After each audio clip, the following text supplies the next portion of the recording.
If you've wondered what a fiduciary means when it comes to financial advisors, then you'll want to watch this video, as I'll be talking about what that means, how a fiduciary advisor could benefit you, what things to look out for when working with a fiduciary advisor, and then how to find a fiduciary advisor.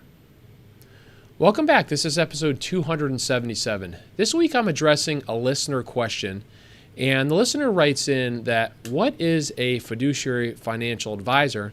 And does it matter if my financial advisor is a fiduciary? So thank you for that listener question. As a reminder, if you have a listener question you want to have considered for a future episode, you could head over to retirewithryan.com and click on Ask a Question to leave your question. So this is obviously a topic that I've talked about before. As a lot of listeners know, a couple years ago, I published my first book, and the title of my book is actually called Fiduciary, and the subtitle is then How to Find, Hire, and Establish an Aligned and Trusted Partnership with a Fee-Only Financial Advisor. So if you're looking to hire a financial advisor, maybe you're not happy with your current advisor or you've never worked with an advisor, then you should check out my book. You can actually download a free electronic copy by heading over to retirewithryan.com, or if you want a physical copy, you can find it on Amazon. So first of all, what is a fiduciary? Well, fiduciaries are organizations or individuals that act in the best interest of their clients. And there's a number of professions that act as fiduciaries: attorneys, executors, board members, corporate officers, for example, all have a fiduciary obligation. As far as when it comes to the world of investing, the world of wealth management, there's something known as a registered investment advisory firm, and generally these firms work as fiduciaries. The people that work for them are known as investment advisor representatives of their fiduciary firm they work for, and they have a fiduciary obligation. Other finance professionals, like broker-dealers that work for stockbrokers, or registered or insurance agents, licensed insurance agents, they also they work for the insurance companies that they're appointed with. They are not fiduciaries. They do not have a fiduciary obligation. Their obligation is actually to the company that they work for. So obviously not all financial advisors or people that use that term, therefore, are fiduciaries. And it used to be years ago that when somebody worked working for a registered investment advisor, they could use the term investment advisor or financial advisor on their business card. And people that worked as stockbrokers or worked as insurance brokers, it would say insurance broker or insurance agent on their business card. Well, a number of years ago, that distinction really got blurred because that's not being enforced any longer. Anyone can really call themselves a financial advisor at this point, and it makes it much harder for you as the consumer to figure out who is actually working in your best interest and who is working as a fiduciary. So that brings me to my next thing I want to discuss, and that is, what does a fiduciary financial advisor do? So again, as I said earlier, this is someone who works for a registered investment advisory firm. This could be a very large firm. It could be a big firm that you've heard of, or it could be a firm that you've never heard of, in the sense that it's a smaller firm like my firm, Morrissey Wealth Management, where we just have a few individuals that are licensed as investment advisor representatives of our company. And the overseeing body for registered investment advisors is the SEC. So the SEC oversees registered investment advisors and the investment advisor representatives that work for them. Depending on how they're licensed, if you have less than $100 million of client assets that this firm is managing, you're usually dealing with your state that is then responsible for making sure you're following the SEC guidelines. Or if you have more than $100 million under management, your firm is then directly overseen by the SEC, who's making sure that you're following their guidelines. So what are some of those responsibilities as a fiduciary? Well, the first is called a duty of care. And that's the duty of care that requires, among other things, the duty to act to provide advice that's in the best interest of the client, the duty to seek best execution of a client's transactions, where the advisor has the responsibility to select broker-dealers to execute client trades, And then the duty to provide advice and monitoring over the course of the relationship. So let's just get a little deeper into each one of these. So the duty to provide advice that's in the client's best interest. And according to the fiduciary duty, that does not necessarily require an advisor to recommend the lowest cost investment product or strategy to a client. That's definitely part of what the financial advisor should be doing, is looking to help the client invest and save money wherever possible. But they also have to make sure that they're making appropriate recommendations. However, if, let's say, the recommendation was for you to buy an S&P 500 index fund, then the advisor should probably be finding an S&P 500 index fund that has one of the lowest costs. It might not be the lowest cost because the advisor also has to consider things like liquidity. How liquid is this fund that if you want to buy or sell it, can it easily be done? Is there enough trading volume in the fund to make sure that when you want to buy or sell it, there's going to be enough buyers and sellers that you can get an accurate bid on the fund? So there's other things to consider, but you want to make sure that your advisor is looking out for your fiduciary obligation when it comes to this. Also, if the advisor is recommending an investment that they or their firm receives compensation from, then this creates a potential conflict that may reduce the client's return. And this advisor could be violating its fiduciary obligation and anti-fraud provisions of the Investment Advisor Act. So at a minimum, if they're receiving compensation from a fund or investment that they're recommending, this needs to be part of the full and fair disclosure in the conflicts of interest, and it needs to be disclosed to the client.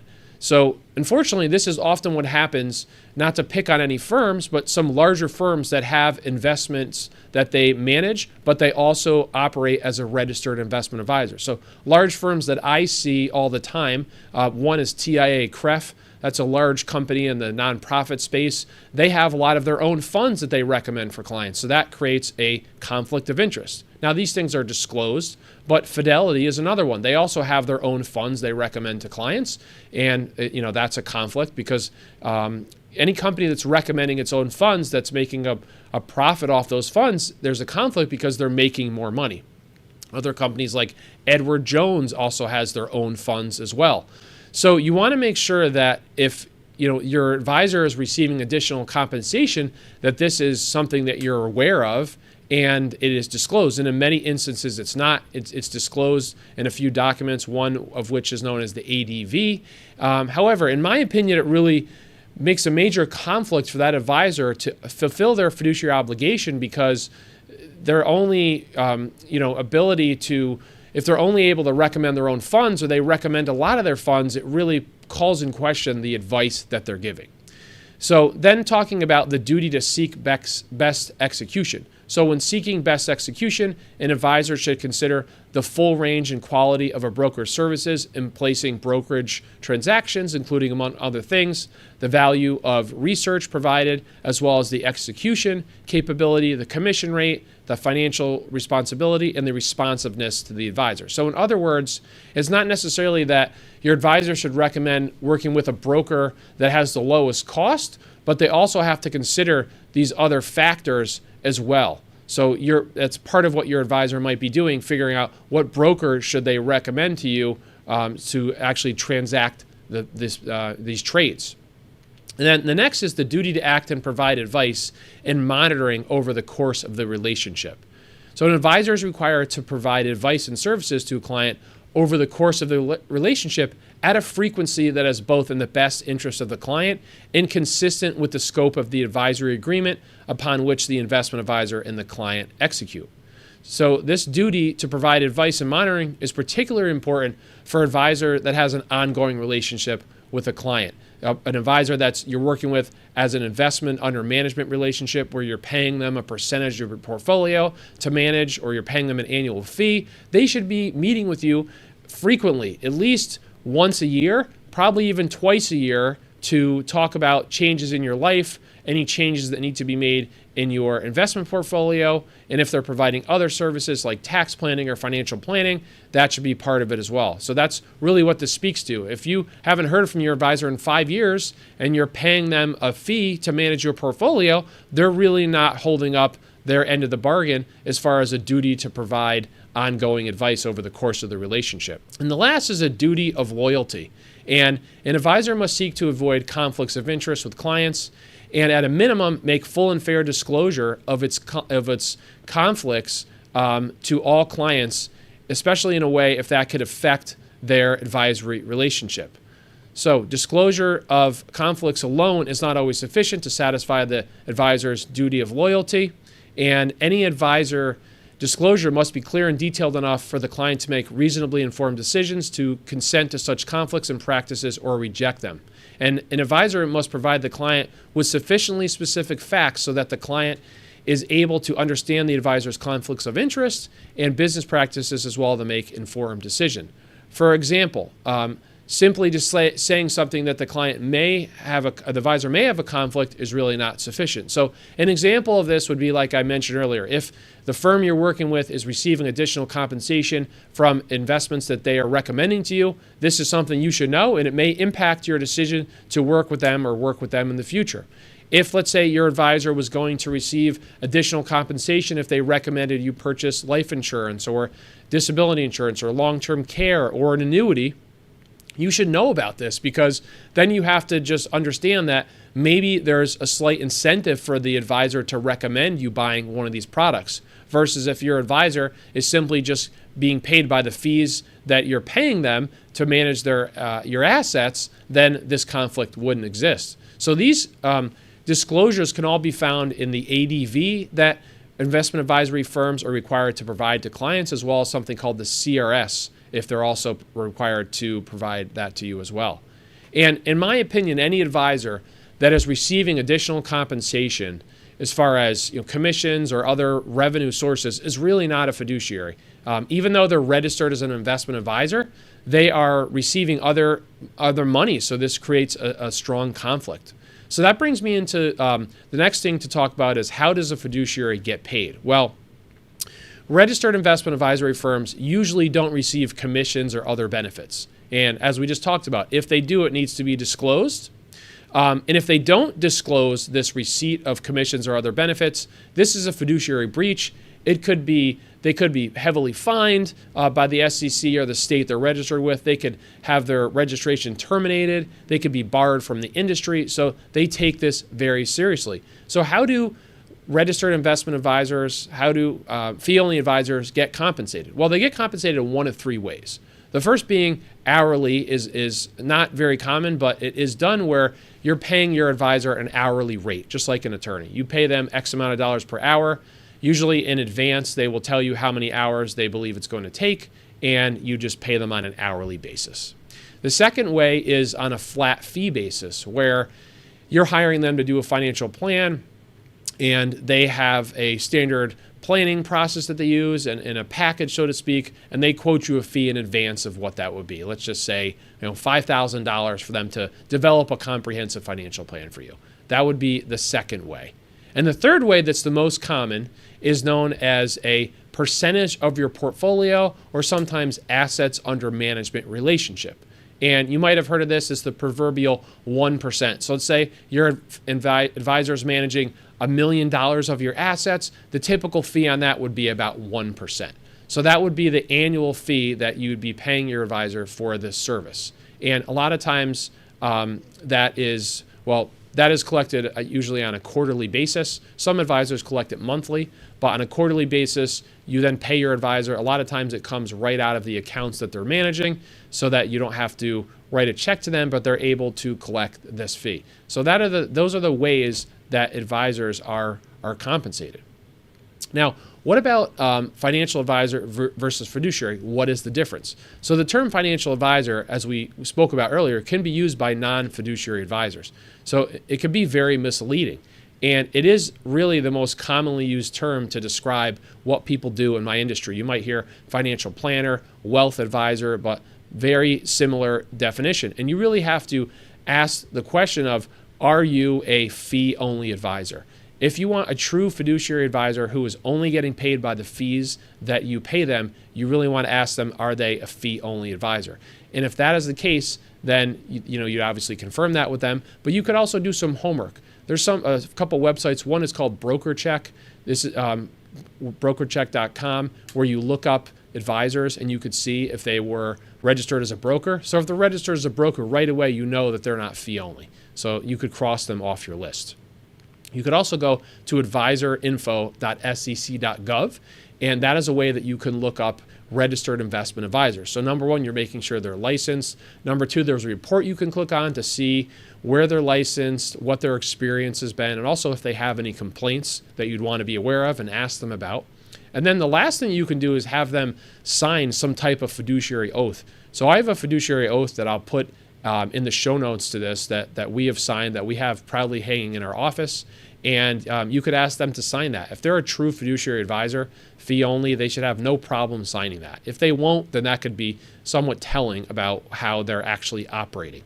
And so financial advisors, if they're not fee-only advisors and they're not registered investment advisors, they're just held to a suitability standard that just requires them to make a recommendation of a product that they think is a best fit. And it doesn't require them to disclose any conflicts of interest.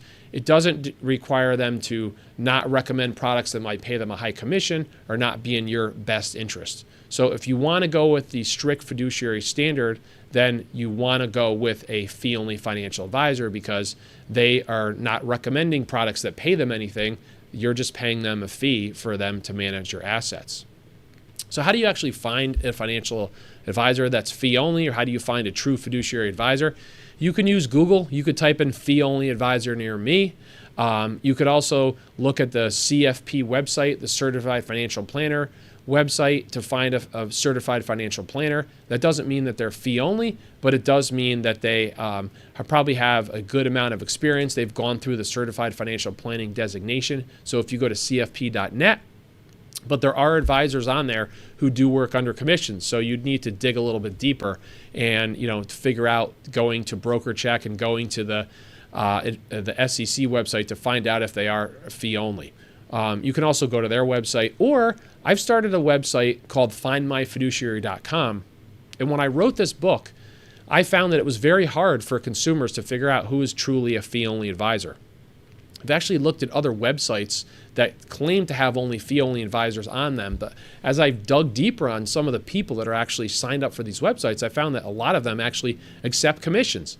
So that's why I've started this website. So every financial advisor that has gone through the application process of this website, we've made sure that they are fee only. And we do that by checking BrokerCheck, by checking the advisorinfo.sec to make sure that they're fee only, and then we have them sign the fiduciary oath and acknowledge that they are a fee only advisor. So we have about 70 advisors that we've had apply and that have been vetted and have we've confirmed that they are fee only. So that's another great place to go, is at findmyfiduciary.com. You can obviously reach out to my firm if you want. We are a fee only advisor. We are a true fiduciary as well, and we are taking on new clients. Or consider downloading a copy of my book to get more information about working with a financial advisor who is a true fiduciary, and how to find that person and really interview them to get the most out of the relationship. So thanks for this question. As always, you can leave your listener question at retirewithryan.com, and I hope you have a great week, and I look forward to talking with you next Tuesday. Take care.